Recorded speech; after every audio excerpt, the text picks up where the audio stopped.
Hello again, everyone. Welcome back to my channel. This is Jim.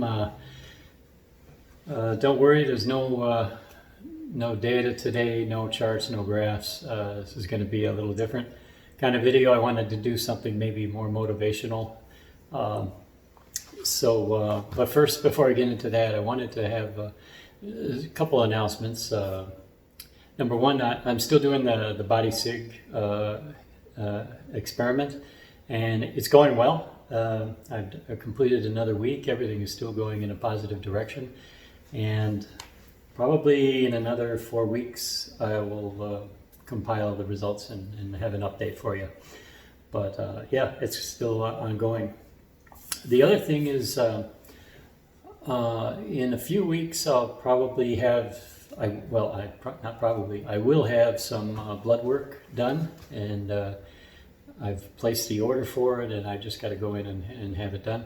I've been asked many times. People want to know, like, what's my cholesterol, what are my lipid numbers, what's my C-reactive protein, etc. So I'm going to have that done, and I'm curious myself because the last time I did blood work, it was like I was pretty new to carnivore, and so I think I'm still in the adaptation phase, and some things were kind of screwy. So I'm interested now after I've been pretty much stable with my diet for a long time.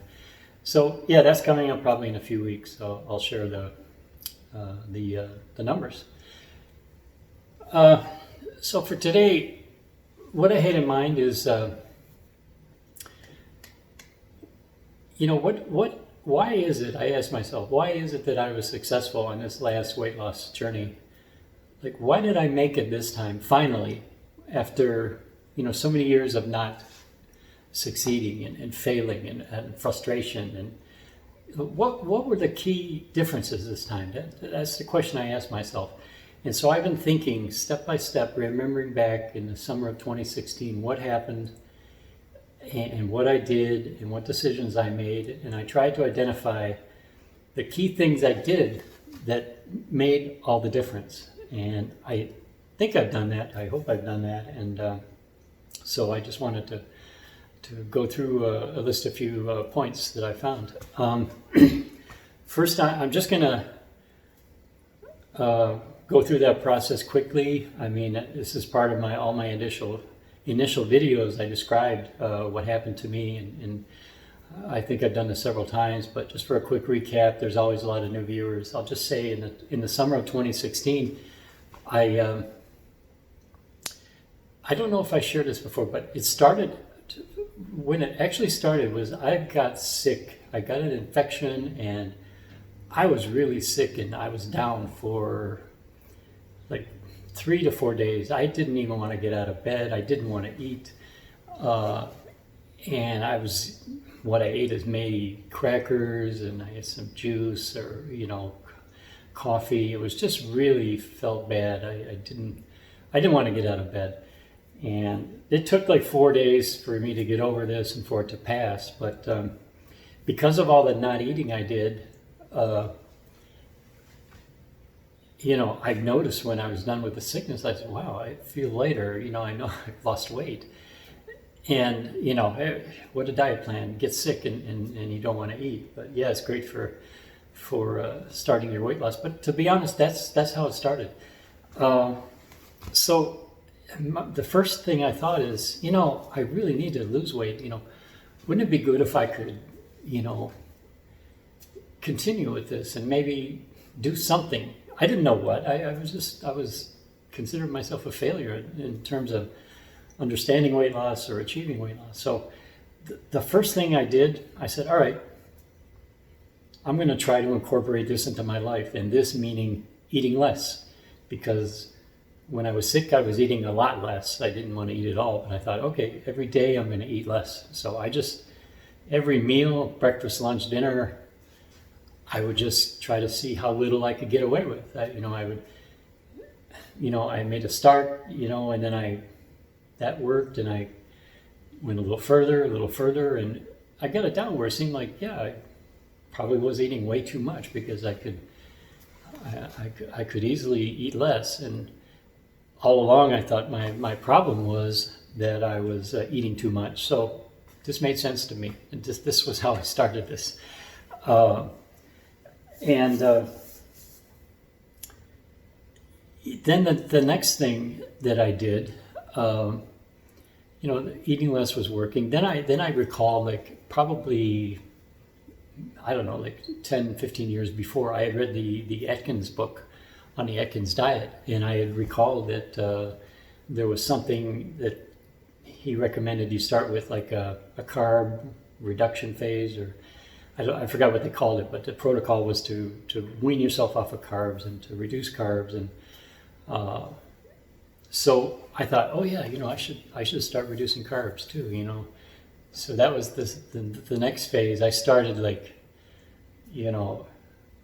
when I go to Wendy's or McDonald's, I would get rid of the bun, just eat the inside. I stopped having potato chips and starchy things, and I cut out carbs as much as I could. I was eating a lot of, like, for lunch, I would go and get some, like, sausage sticks and cheese and things like that. And I was still drinking Coke, but I was really minimizing it a lot. I was trying to reduce as much as possible, the carbs, and eating less. And, I think that in this period I was probably like 5 weeks. It lasted about 5 weeks, and I had achieved something. I didn't have a scale that could weigh me at that point. I mean, I'm embarrassed to say, but my bathroom scale, it didn't go up to my weight. I was probably like around 330 at that point. And the scale bottomed out before it could get to that number. So I don't know what I weighed. It's kind of an estimate how much I lost during that time. I do know my top weight was 352. That was because I weighed on where I work on a shipping scale that could measure, shipments. So that's kind of embarrassing to have to weigh on a shipping scale. But anyway, so I ended this phase after 5 weeks of reducing and cutting carbs, and I started to feel not so great. I mean, I felt like I wanted to eat, like I wanted, this wasn't cutting it. Felt like I just was waiting to binge on go back to my old ways, because I was kind of hungry and angry, hangry, a little irritated. It wasn't good. I knew this wasn't gonna last. It couldn't be a lifestyle. So I didn't know what to do. But I was determined not to just turn around and give up. So I thought, what can I do? What's next? And I said, all right, I'm gonna try a fast. I'm gonna not eat. I'm gonna try to not eat for a whole entire day, and see if I can do that. I don't know why. It was kind of out of desperation that I did that, I think. But I ended up not eating for that day. I got through it. It was a bit of a struggle. And then I said, well, I'll try this again. I'll not eat another day. And so I did the second day, and I got through it. I said, well, how about a third day? Then the third day was easier. And then I went fourth, fifth, and I said, well, how about a week? And so this fast, the scope of the fast went from I'll try to do one day to for sure I'm going to do a week, and then I tacked on another week, and I ended up fasting for 2 weeks. And this was a key point, because during the fast, I did have the scale at that point that could weigh me. I picked up a scale that went up far enough to weigh me, so I could see I was dropping weight quite rapidly, and that was, on top of the other weight I lost, I was starting to feel pretty good. Like this is nice, but I knew, you can't fast forever, so that's when I began to look elsewhere. And by looking elsewhere, what I mean is I went to Google and YouTube, and I started looking for information and voices, but I wanted to hear from real people. Like, I wanted to know what real people were doing, not the the WebMD type stuff that just seems so phony to me. Those kind of sites. I wanted to hear from actual people, actual anecdotes, like what worked. And so I was reading. I tended to look for individual people, kind of like I am now. The reason I'm talking is because I'm a person that experienced something, and I'm telling people, hoping they'll find something in my story. So I'm looking for information, and I was looking for books to read on fasting and weight loss. And I was looking on Amazon for searching for fasting or weight loss in the books. And then I would read the blurb on the book, and then I would dive into the comments, like the reader comments, because I like to see what people have to say, rather than what the author says or what the book reviewers have to say. I don't want to know what people say. And so I would spend a lot of time reading the comments from people, good or bad. I wanted to hear what they were saying and kind of try to extract, what was important or what wasn't. And I noticed that 2 or 3 or 4 times I started hearing references, people talking about this book, The Obesity Code by Dr. Fung. And so finally I said, well, I got to check out that book. It's got a lot of buzz going, and a lot of people are talking highly of it. So I went to I pulled up that site, and I read the blurb, I read the table of contents, and they give you a little sample of what's in the book. And I read the comments from there, from the people that read that book. And it piqued my interest. Like people were getting woken up by that book and shaken up, and it was affecting people. So that's where I went. I downloaded that book and I started reading it right away. And this was the turning point for me, is getting Dr. Fung's book, because before this point, I didn't have a plan. I was wandering in the woods. I got sick one day, lost weight. I was cutting. I had no plan. I was just fooling around. Mostly out of desperation. Then I got Dr. Fung's book, and I read it and I reread it, and it was like he was speaking to me. Everything made sense. Everything he said about why we get fat and why diets don't work, it all was logical to me. When he talked about insulin and why when we keep eating so frequently all day long, insulin stays high and we stay in a mode where we're storing, we're not burning fat, we're constantly storing, we're having to burn the glucose we eat or store it.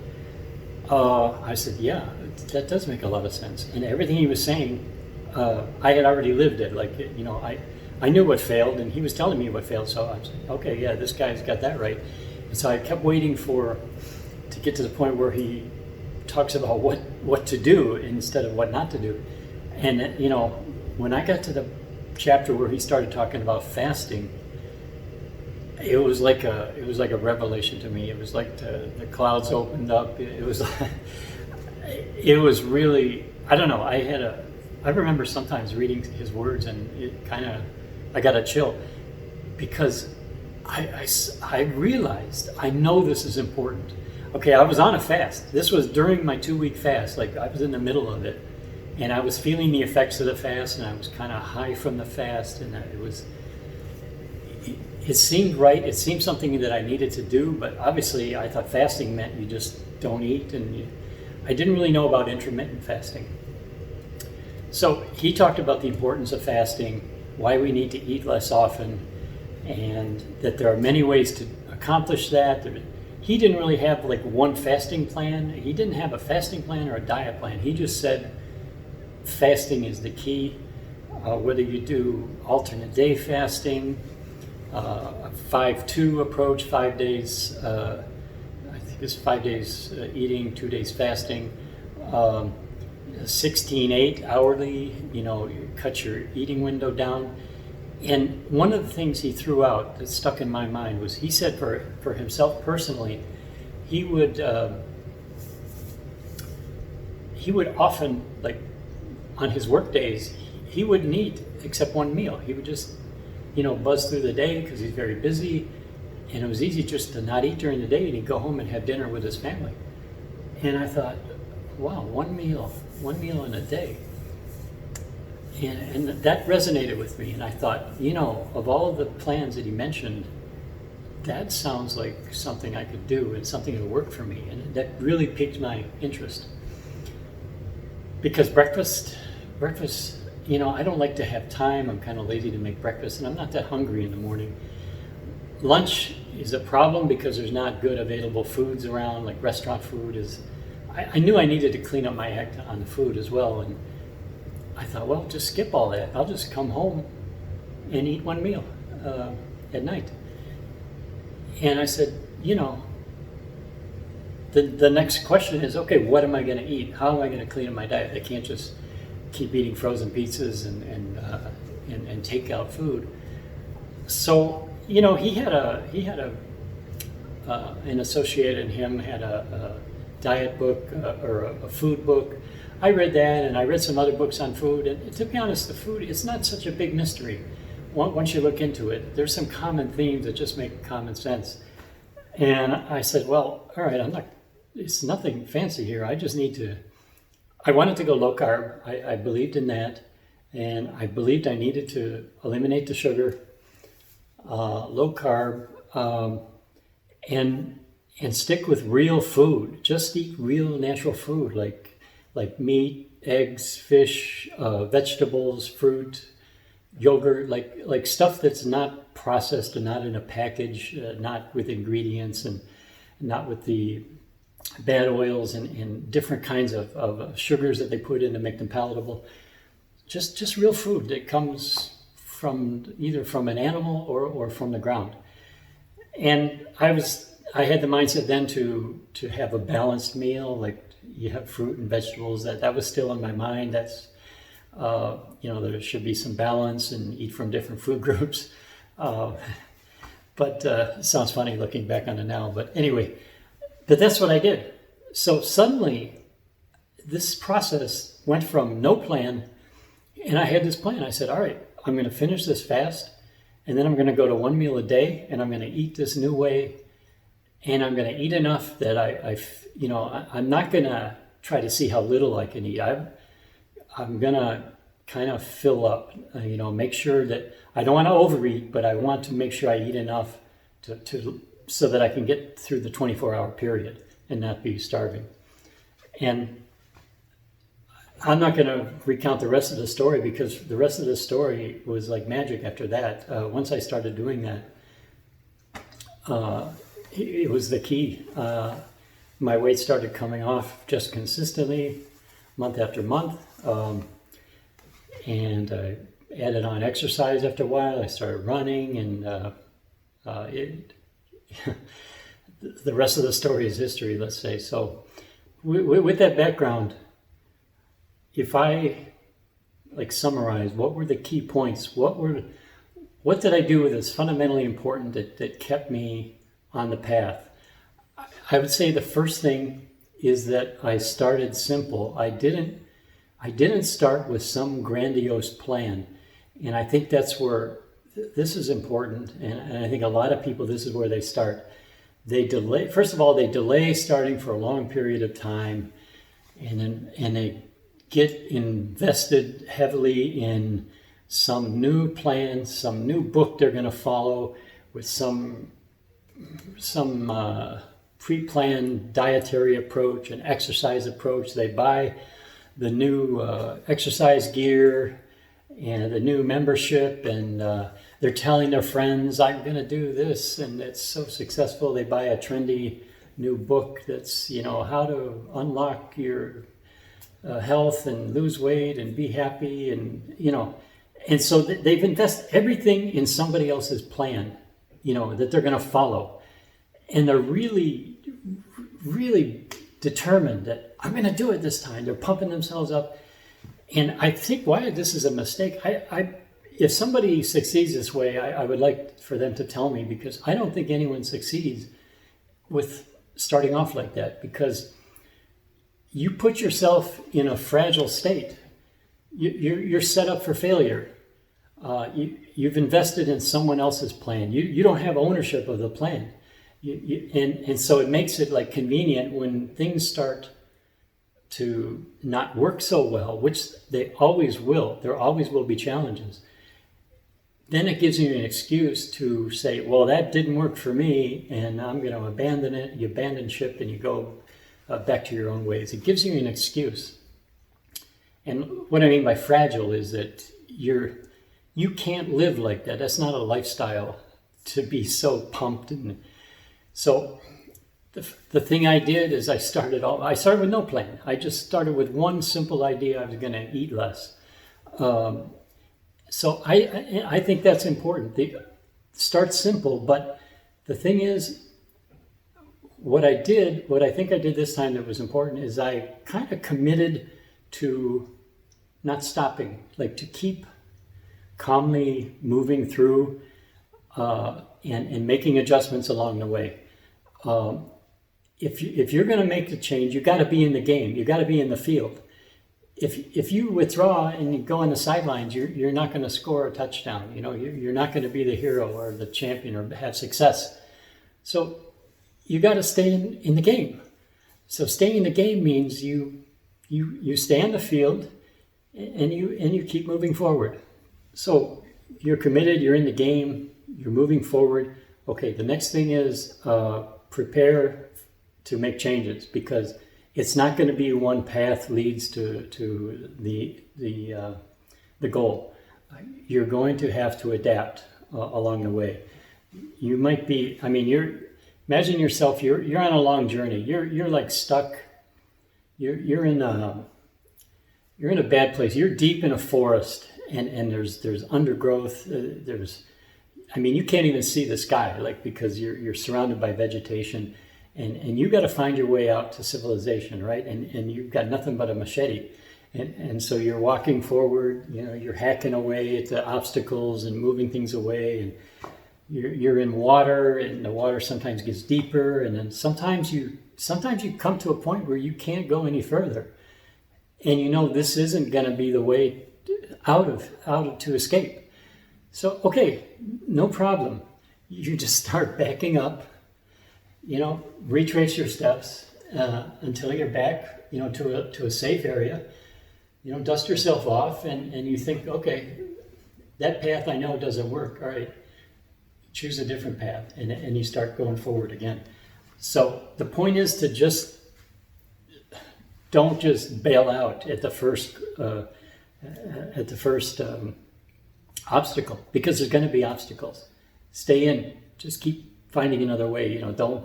Don't give up. Don't use the first obstacle as an excuse. Oh, me, it's not going to work. Yeah, just get patience. Just relax. Keep moving forward. So the other key thing, on my story, like I said, it all turned around when I read Dr. Fung's book. And Dr. Fung's book, I got to that by looking for the voices of individual people, searching for alternative voices. And that's what I was doing on the internet. That's what I did on YouTube and Google. And I avoided the so-called experts and the big people. I wanted to hear from real people. So that's another part of it, is listening to real people you can relate to, and you can kind of figure out what certain people do that are like you, what they did that was successful, and then maybe it resonates with you, and you can take that approach. Another thing, got to be honest with yourself. I didn't give an example as how I was honest with myself, but I think I generally was. When you're thinking about stopping or changing, think about why am I doing this? Is there a real good reason for this or not? So don't tell yourself lies, because we all want to tell ourselves lies to make ourselves feel better, to self-soothe. It's good to hear the nice voice, but just be brutally honest and face the reality. And the reality is, and I've said this many times, you have to think about changing yourself and your lifestyle, like permanent changes. You're not going to have the same habits that you used to and be successful. You're not going to do something temporarily like a diet, and then once you get your goal and you look good and you feel good, then you're going to go back and live in your old ways. That will be a failure cycle that will repeat, and you'll spin out of control. Look, you're going to change, and you got to make permanent lifestyle changes. Avoid any temporary quick fixes. Go with what you can do permanently. Again, this is kind of my mantra. I've said this many times. And to achieve that, my advice is, this is my final point, take ownership of the process. Like, it has to be yours. Make it yours. Like I said in the beginning, don't think you're going to cut and paste from some guru's plan, and you're just going to put that in front of you and go step 1, 2, 3, 4, 5, 6, and you're going to do that and you're going to have success. It doesn't work that way. I don't believe. Maybe very rarely would it work that way. It needs to be your plan, something where you're invested in it and you created it and you own it. This is the meaning of having skin in the game. And then it becomes you. It becomes your lifestyle. It becomes your identity. And that's I think the recipe for success is you start slow, you persist, you keep moving, you don't abandon ship when you hit the first obstacle. You listen for smaller voices, independent voices. You pick up from different people, maybe alternative people. Like Dr. Fung, I consider him alternative because he's standing up to the whole standard medical practice, which doesn't advise anything like what he's saying. Like, he's really put himself out there in a position where, he's kind of ostracized in some way because he's recommending fasting, and that's a big no-no for, a lot of people just say, no, we don't want to go there. So look for alternative voices, persist, be honest with yourself, and for heaven's sake, don't start off with such a figuring, that you're going to solve it all right up front. You're going to decide your whole plan is going to be this, and I'm just going to do that. And don't get heavily invested in one gigantic plan, because it's going to fall apart a little bit. So anyway, I'm repeating myself. I think it's clear. Those were the things I think were fundamentally important, what got me through, led me to something that worked this time. Whereas in the past, I'm telling you, at the point where I kind of stalled, I said I was doing low carb and eating less, and I was hangry and irritable. In the past, I always would have abandoned ship at that point and would have said, I'm going to go get an extra large pizza and some ice cream. It doesn't work for me. I would medicate myself with food in the past, but this time I just kept moving forward. I kept probing, looking, and it paid off in the end. So that's my message for today. I hope that resonates with people, and yeah, we'll leave it at that. As always, I want to thank everyone for participating. I like the participation and the comments, the back and forth. I get a lot out of that, and I think, the whole goal of me with this channel is to participate and to just be part of the mix. I'm as much learning as anyone else. I'm still on a journey to learn, as you know, by my experimenting and my testing. Although but I'm in such a comfortable place now. I feel comfortable to be able to interact with people and help try to motivate them forward. So thanks everyone, and until the next time, this is Jim signing off. Take care.